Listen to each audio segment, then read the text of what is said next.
afternoon to all of you. We got 18 minutes to come up with a business strategy, right? Come on, let's go. Let's start. So the theme of this is AI and business strategy you need to know.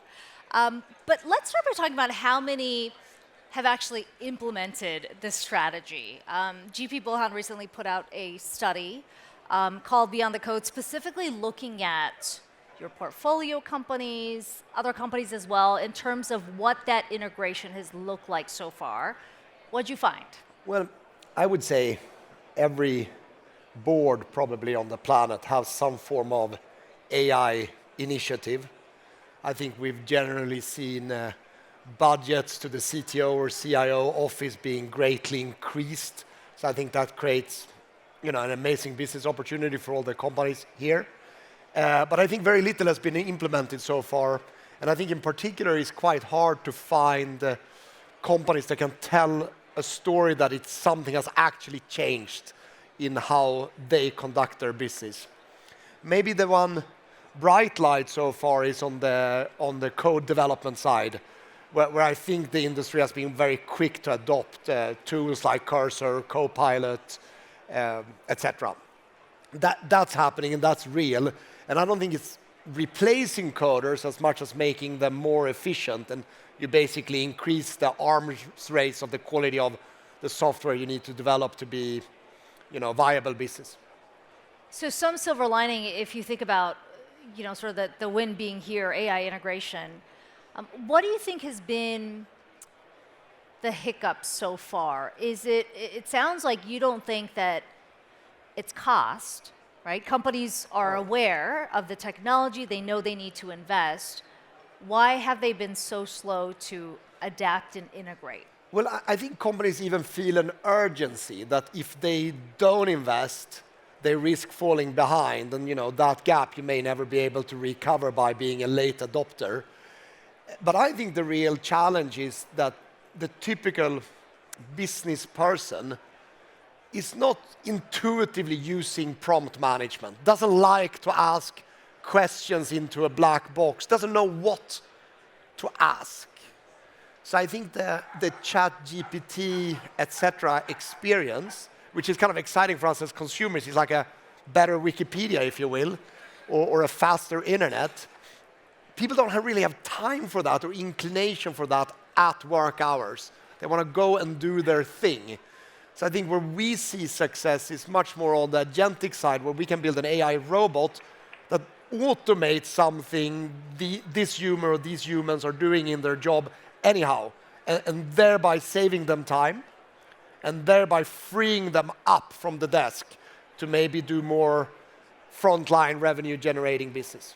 So I mean, for instance, for our investment bank, I don't view this as a cost-saving exercise. I view it as a revenue expansion exercise, getting more of the highly talented, highly educated, and highly expensive staff to get out of the office, out in the world to find more business, letting the agents do most of the research, analyst-like office work.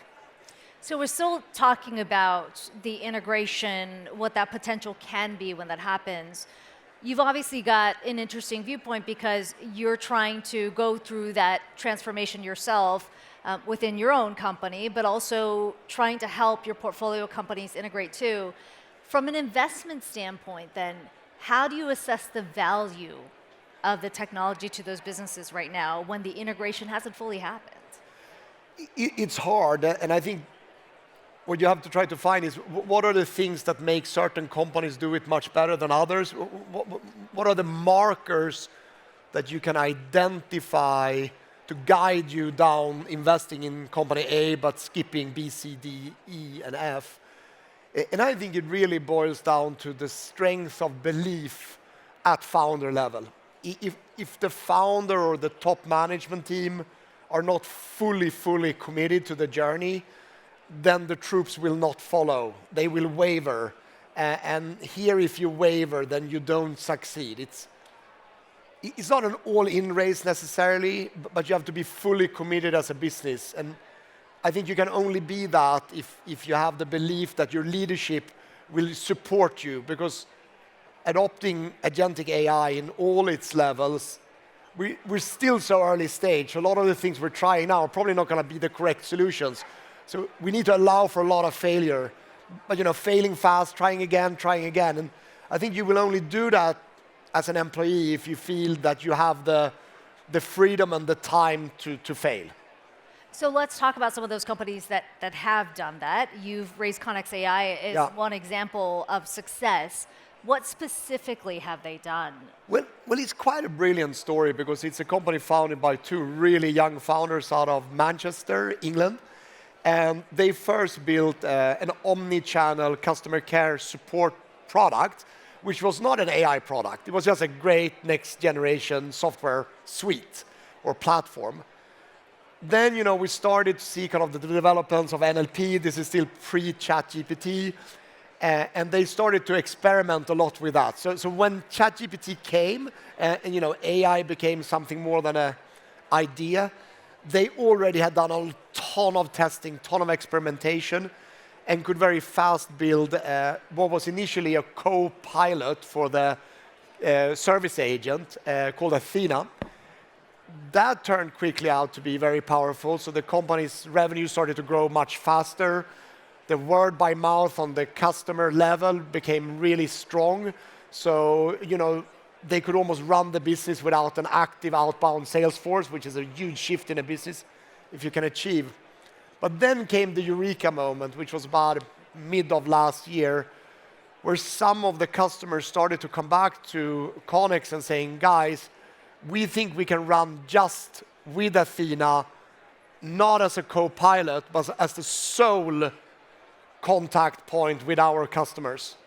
And the game shifted again. And now we see many of the customers are actually killing their whole customer care call centers completely. What's the timeline for all this that you're talking about? Is that a transformation over the course of? So I would say that last shift that they're living through now and kind of seeing the business explode around has happened in the last 6-7 months. Because the improvement is so tremendous. When you go from humans that can only work, depending on the country, 7.5, 8.5 hours a day, Monday to Friday, to having somebody that can be 24/7, never sick, do 1,000 parallelized calls or WhatsApps or emails, and at the same time having the customer on the other side feeling it was a more emotional meeting. They were more listened to, better understood, and better served. What happens then is that the customers of Connex, they shout for it, and then things move really fast. So I bring up the timeline because I think there's sort of this fundamental question that's happening, which is like, you've got a lot of money invested in AI, all this talk of the promise. What's that return on investment? How do you answer that question right now if we're talking specifically about enterprise? Yeah, well, I think we're still in the phase where I would say the foundational layer of AI is still in the process of being built. So I think the analogy is, if we think about kind of the invention of TCP/IP, it took several years from that until we had quite a well-working World Wide Web. I mean, we lacked, the whole switching layer underneath. It was too slow. The browsers were not good enough, et cetera, et cetera. I think we're in that period now. So the area of AI that we're really interested in investing in is application layer AI. How do we make a better medical decision? How do we make a better health decision? How do we make a better defense decision or business decision? And that needs to ride on a very stable foundation, which I still think we're kind of, let's say, in the process of building rather than being a finished product. So with that, I think it's quite hard right now to forecast whether these investments are going to be, 3x returns or 30x returns. I mean, you don't know, right? We know it's coming. I think it's going to come a little bit slower than many believe. So we will have some troughs of disillusionment that we have to ride through. But I think you have to stay patient with that. And I think if there's one thing we see in the real world is that businesses don't understand the holistic thinking around AI. They want simple problems to be solved. If I'm a car manufacturer, can I produce the car cheaper or better or safer? That's a real business question. It's not, can AI build a car? That's too fluffy. So I think that's where we have work as an investors to do, is to find the CEOs and founders that really are able to both understand what's going on in AI, which is like kind of PhD level competence you need, at the same time still so close to the customer that they can also translate that into real customer need. You know, a doctor in a surgery, he needs to do his surgery. Would he love an AI to help him do that better? Of course. But does he have the time to read about it all and then think about changing it all? No, he won't. So you need to bring it to them in the environment they operate in.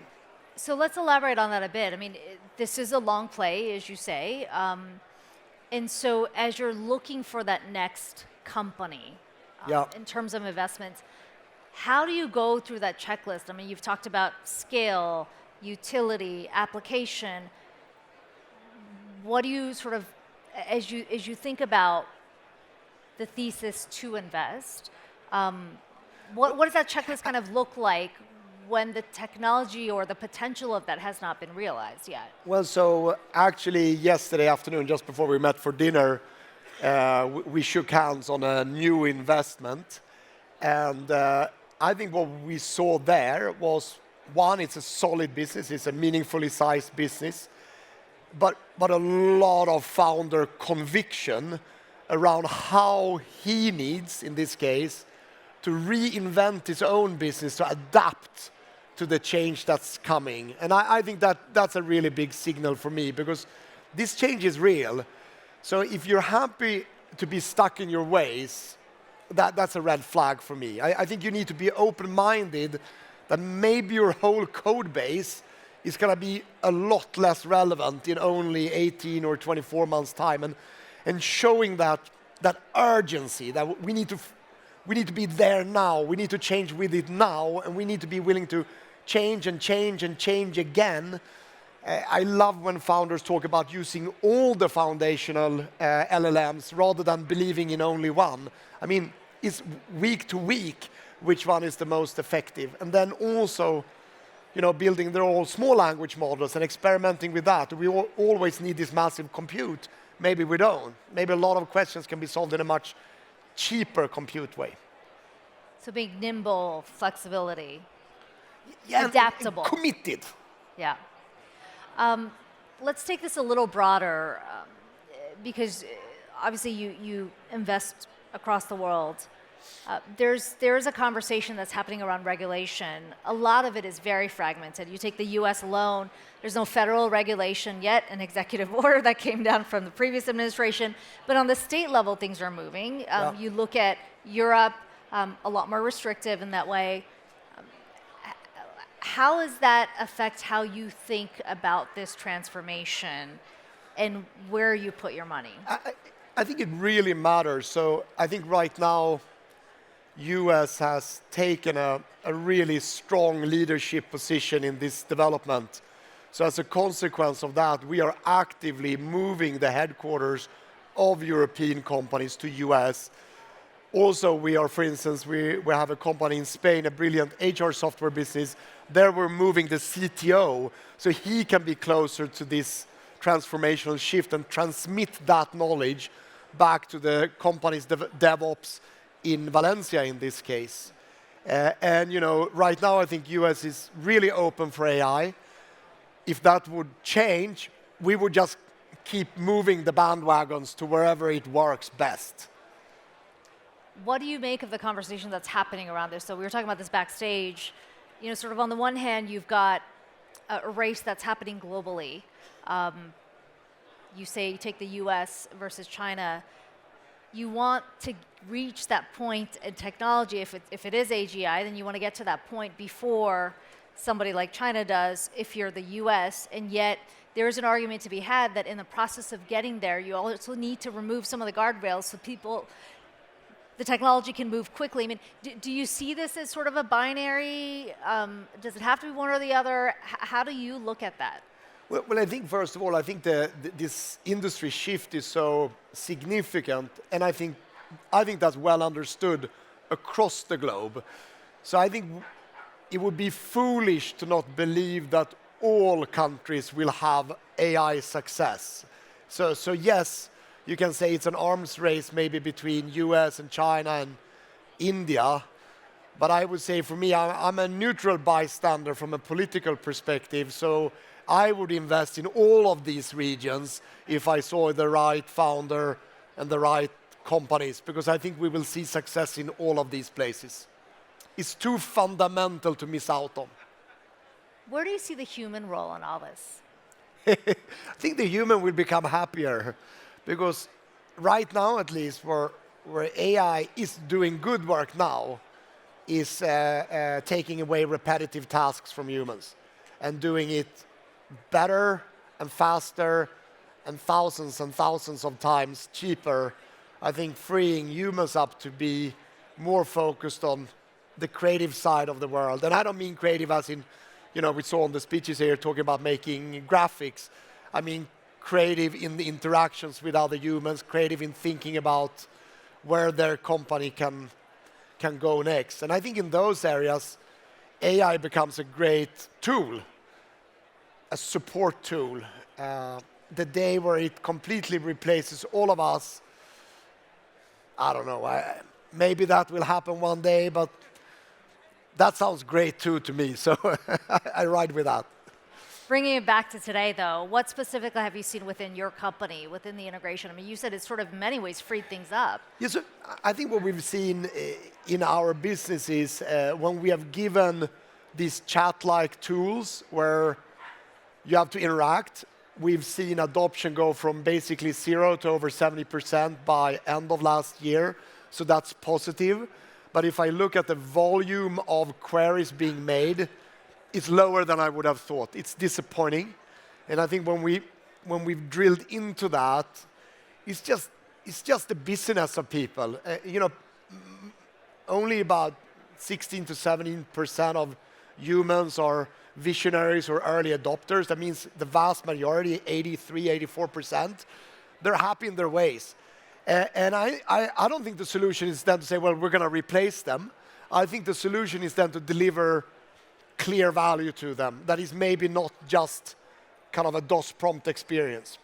And I think there's a good analogy. If you think about Spotify in the music industry, it started as a DOS prompt experience. You had to type Rolling Stones and then it gave you a song. But what really made Spotify explode was the playlist, so that it was automated for you. Most people don't want to choose their music. They want it to be chosen for them. Or you go to Netflix, you get the same type of TV series over and over again for the rest of your life, and you're happy. And I think we need to bring that agentic idea to the business environment. I mean, my bankers, and this is not to put them down in any way, but we did this big brainstorming session, and I said to them, what would you like? Would you like a better negotiation tool? Would you like to sell companies for a higher valuation? And they, in uniform, said, no, we would like automated pitch books. And I said, maybe with AI, you don't even need a pitch book. They're like, yeah, we're going to need a pitch book. So can you make me an automated pitch book, please? Right? So you're going to take it in steps, I think. Take it in steps. We'll leave it on that note. Super. Thank you so much. Thank you.